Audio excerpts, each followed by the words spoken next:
Bismillah, alhamdulillah, wassalatu wassalamu ala rasulillah, wa ala alihi, wa sahbihi, wa man walah. Rabbi shrah li sadri wa yassir li amri wahlul 'uqdatam min lisani yafqahu qawli. Assalamualaikum ibu-ibu, bapak-bapak pengajian Kagari. Kembali lagi kita kepada kajian Ramadan episode ke-8. Ibu-ibu, bapak-bapak, di episode ke-7 kemarin kita membahas beberapa niat yang disarankan oleh para ulama, ya. Niat dalam menjalankan puasa. Dalam konteks memanfaatkan puasa, memanfaatkan ibadah puasa untuk memperbaiki diri kita, ya, agar kita menjadi yang atau diri kita, hati kita lebih baik pada saat kita mengakhiri bulan puasa dibanding pada saat kita masuk di bulan puasa. Dan sesungguhnya itu adalah satu tanda apakah puasa kita diterima atau tidak, ya.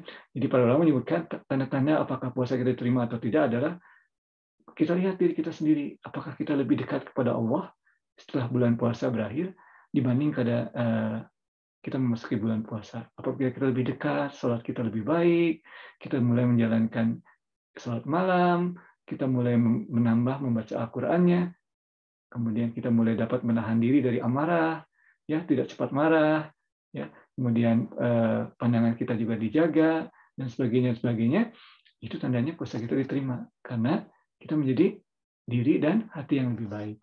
Insya Allah, ibu bapak pengajian Kagari dimati Allah. Nah, di kajian kali ini, insya Allah kita akan membahas sedikit pembukaan dari kitab dalam bahasa Inggris, bukunya disebut The Secret of Fasting. Ya, The Secret of Fasting ini adalah buku ke-6 dari Ihya Ulumuddin, kitab Ihya Ulumuddin Imam Al-Ghazali. Ya, kitab Asrar As-Shaum, atau lazim disebutkan atau diterjemahkan dalam bahasa Inggris The Secret of Fasting, rahasia dari puasa. Atau ada juga yang lebih suka menerjemahkannya esensi atau inti dari puasa tersebut. Ya. Dalam hal ini katanya dalam memperbaiki diri kita seperti kita sebutkan tadi. Jadi esensi apa dari puasa yang dapat istilahnya mentransform diri kita, mentransformasi diri kita. Oke, insya Allah kita akan memulainya. Ya, sudah berapa menit? Ya, 2-3 menit. Insya Allah kita pendek saja ya, 10 menit maksimal pada hari. Oke. Imam Al-Ghazali seperti biasa membukanya dengan Al-Quran dan hadis-hadis Rasulullah SAW. Irfan akan pilih beberapa saja. Ya. Dalam ini yang pertama yang akan pilih dari yang beliau sebutkan, ya, adalah mengenai hadis yang biasa kita baca, ya, atau mungkin pernah ibu-ibu pernah dengar, ya, yaitu setiap amalan yang baik akan dibalas 10-700 kali oleh Allah, kecuali puasa, ya, kecuali puasa, dan puasa itu untukku dan aku akan membalasnya. Nah, pertanyaannya di sini disebutkan biasanya orang juga ingin bertanya apa sih maksudnya, ya. Pertama tentunya arti dasarnya poinnya puasa itu derajatnya sangat tinggi. Tapi apa sih maksudnya puasa itu untukku? Secara akidah kita meyakini Allah tidak memerlukan sesuatu dari kita. Tidak ada yang kita lakukan dalam kehidupan kita ini yang Allah perlu. Tidak. Semua yang kita lakukan, walaupun atas perintah Allah, itu adalah untuk kebaikan kita. Tidak ada satupun yang kita lakukan yang Allah perlu. Itu secara akidah kita pegang. Allah maha kaya, Al-Ghani, ya, itu salah satu namanya. Nah, tapi apa maksudnya? Puasa itu untukku. Nah, di sini dalam arti orang ulama menyebutkan, menerjemahkan atau menafsirkan hadis ini dalam arti keikhlasan. Kita membahasnya beberapa waktu yang lalu, ya. Sekedar mengingatkannya lagi. Kalau kita katakanlah sholat, membayar zakat, sedekah dan sebagainya, kita harus melakukan act tersebut, ya, kegiatan tersebut. Jadi orang lain bisa melihat bahwa kita sedang sholat, kita membayar zakat, kita naik haji. Kita semua orang melihat. Kita tulus, tapi semua orang melihat, ya. Kita harus melakukannya. Ya. Tetapi puasa, kita bisa di hadapan orang seperti orang yang puasa padahal tidak puasa. Ya. Kalau di hadapan orang kita jelas sholat, mungkin tidak khusyuk, tapi kita jelas sholat. Tapi puasa kita bisa completely tidak puasa. Tapi orang bisa menampilkan image bahwa kita sedang berpuasa. Makanya di situ tingginya nilai puasa itu. Puasa itu melatih kita untuk ikhlas. Ya, karena kita bisa tidak berpuasa tapi lenggang-lenggong seperti orang yang berpuasa. Ya, jadi puasa itu melatih kita untuk ikhlas. Ya, jadi artinya puasa itu untukku karena Allah SWT betul-betul melihat keikhlasan kita di sini berpuasa. Ya. Jadi insya Allah kita juga akan membahas lebih jauh ya dalam kajian-kajian mengenai ayat puasa ini ya yang diawali dengan ya ayyuhallazina amanu ya. Karena kita berpuasa berarti kita menanggapi atau jadi istilahnya itu Allah memanggil kita orang-orang yang beriman dan kita sambut panggilan tersebut. Jadi kita pun orang yang beriman. Ada orang beriman karena kita menyambut panggilan Allah orang beriman tersebut. Dan orang beriman tentunya dan kita membahas kemarin beberapa sesi ada mengenai takwa tersebut ya hubungannya ya di sini. Jadi keikhlasan dan sebagainya. Jadi puasa ini untukku karena keikhlasannya sangat tinggi dalam puasa. Itu yang pertama dari hadis ini. Apa artinya puasa itu untukku? Kemudian kita juga sering mendengar hadis yang Ivan juga baca kemarin di mana sufidati sayatin. Jadi setan itu dibelenggu pada bulan puasa. Apa maksudnya setan dibelenggu? Ya, fisiknya. Kita ya oke, mungkin secara umum setan dibelenggu agar kita mengetahui diri kita sendiri. Jadi tidak diganggu.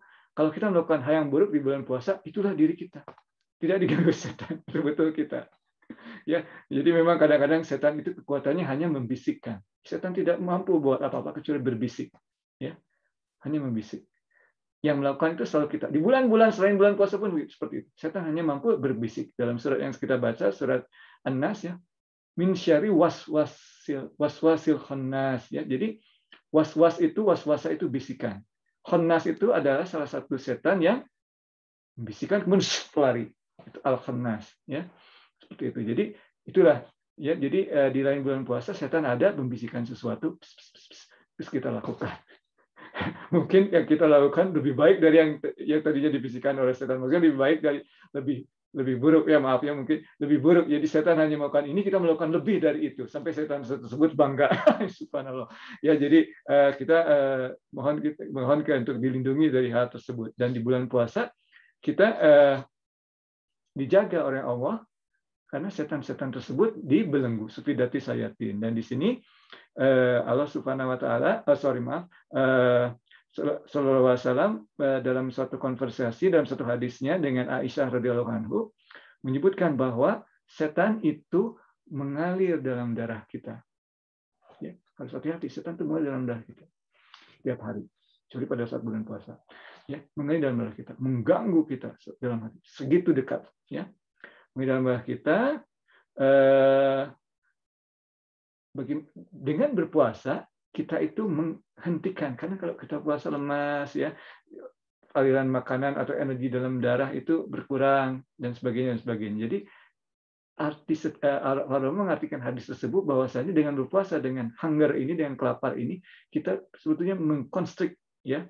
Jadi sufidati sayatin atau setan dibelenggu itu karena kita dengan berpuasa aliran nutrisi berkurang, setan juga melemah ya, seperti itu. Dan mungkin pada akhir bulan puasa kita sadar ternyata kita bisa menahan diri dari makanan, ternyata tidak terlalu banyak ya. Dan problem obesity mungkin bisa diselesaikan dengan puasa ya. Karena kita overeating seperti biasanya ya. Nah, demikian ya. Jadi puasa itu di sini dalam kitab ini, dalam pembukaannya Imam banyak hadis-hadis, tapi Evan hanya membaca 2 saja tadi mengenai yang sering kita dengar. Apa maksudnya puasa itu untukku? Itu satu. Kemudian yang kedua, apa maksudnya setan itu dibelenggu dan bagaimana menyikapinya? Ya, itu mengenai pembukaannya. Kemudian yang insya Allah kita akan bahas lebih mendalam di kajian-kajian selanjutnya adalah tipe-tipe puasa. Yang ini mungkin satu poin terakhir sebelum kita akhiri kajian kita ini, dan kita lanjutkan kajian ini di kajian-kajian berikut. Tipe-tipe orang puasa. Ya, yang pertama adalah puasa awam. Ya, puasa awam adalah menahan diri dari lapar, haus, dan hubungan suami istri pada waktu berpuasa tersebut. Ya, the break of dawn until sunset. Ya, itu puasa awam. Ya. Anak kecil juga bisa seperti itu. Ya. Nah, kemudian juga disebut puasa orang-orang yang khusus, yang elit. Ya. Itu puasa di mana dia menjaga matanya, seperti sejalan dengan niat-niat yang kita bahas kemarin, menjaga matanya dari pandangan-pandangan yang tidak sepatutnya dia pandang. Ya. dari telinganya, menjaga. Maksudnya dari sesuatu yang tidak patut dia dengarkan. Kalau yang gosip, tinggalkan dengan sopan. Kalau masuk ke Facebook, hati-hati ya. Atau masuk YouTube, hati-hati karena banyak sekali gambar-gambar atau film-film yang tidak sepatutnya kita lihat. Harus hati-hati ya. Tuh di Facebook, di YouTube itu banyak kajian-kajian yang baik itu kita dengarkan, tetapi hati-hati juga ya mata kita.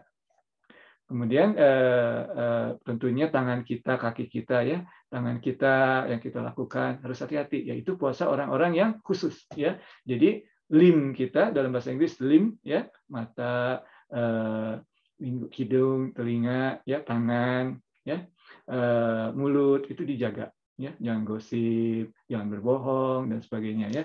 Jangan bersumpah palsu itu pada bulan puasa. Tidak membatalkan puasa, tetapi secara syariat tidak membatalkan puasa, tapi amalan puasa kita dikurangi sampai habis. Semoga tidak kurang dari modalnya ya, tidak balik modal. Oke, itu puasa orang yang khusus. Kemudian yang paling tinggi adalah puasa orang yang super khusus ya, atau yang super elit ya istilahnya kalau diterjemahkan dalam bahasa Indonesia ya. Itu maksudnya adalah puasa hati. Ya. Jadi hati kita ini dijaga supaya tidak lepas dari mengingat Allah dan mengingat hari akhir. Ya. Sepanjang kita berpuasa, hati kita tuh mungkin kegiatan sehari-hari tetap seperti Guru Irfan sering bicara, you are in this world but not of this world. Ya, jadi seperti itu. Jadi ya kita tetap melakukan kegiatan sehari-hari kita seperti biasa, no problem. Tetapi hati kita fokus terhadap Allah. Ya, atau kalau mengikuti Sufi Tarikah Naksabandi ya, disebutkan Hawa Dar Anjuman. Ya, dalam bahasa Inggris diterjemahkan solitude amidst the multitude. Ya, jadi kita orangnya solitude, fokus walaupun dalam keramaian. Kita mengikuti kerja dan sebagainya, tapi kita dalam hati fokus kepada Allah dan hari akhir. Nah, itu adalah puasa orang yang super elit ya. Jadi puasa yang awam, puasa yang orang-orang yang elit ya. Ini ada yang terjemahan bahasa Indonesia kitab Al-Ghazali, terjemahannya memang seperti itu. Orang awam, orang elit dan super elit. Ya. Dan itulah perbedaannya. Jadi puasa yang seperti kita tahu puasa awam, kemudian yang khusus di mana limb kita ya, mata kita, telinga kita, hidung kita, mulut kita, tangan kita dijaga, dan puasa yang super elit, orang-orang super elit atau puasanya di sini disebutkan yang super elitnya itu adalah puasanya para nabi dan para orang-orang yang muqarrabun, ya orang-orang yang dekat ya dalam surat Al-Qur'an disebutkan istilah surat yang muqarrabun ya, itulah orang-orang yang muqarrabun yang dekat dengan Allah. Itu puasa yang super elit. Nah, insya Allah kita besok akan membahas apakah tanda-tanda kesempurnaan puasa super elit. Jadi kita mau meningkat nih dari yang puasa yang orang yang awam mau meningkat ke orang yang elit puasanya ya. Nah, kita pengen insya Allah besok kita bahas apakah tanda-tanda, ada 7 dari buku ini, tanda-tanda kesempurnaan puasa orang yang elit. Demikian kajian kita pada hari ini, insya Allah bermanfaat terutama bagi Irfan sendiri dan juga insya Allah bagi ibu-ibu, bapak-bapak sekalian. Mohon maaf atas segala kesalahan, yang benar hanya dari Allah, kesalahan dari Irfan. Wabillahi taufiq wal hidayah. Assalamualaikum warahmatullahi wabarakatuh.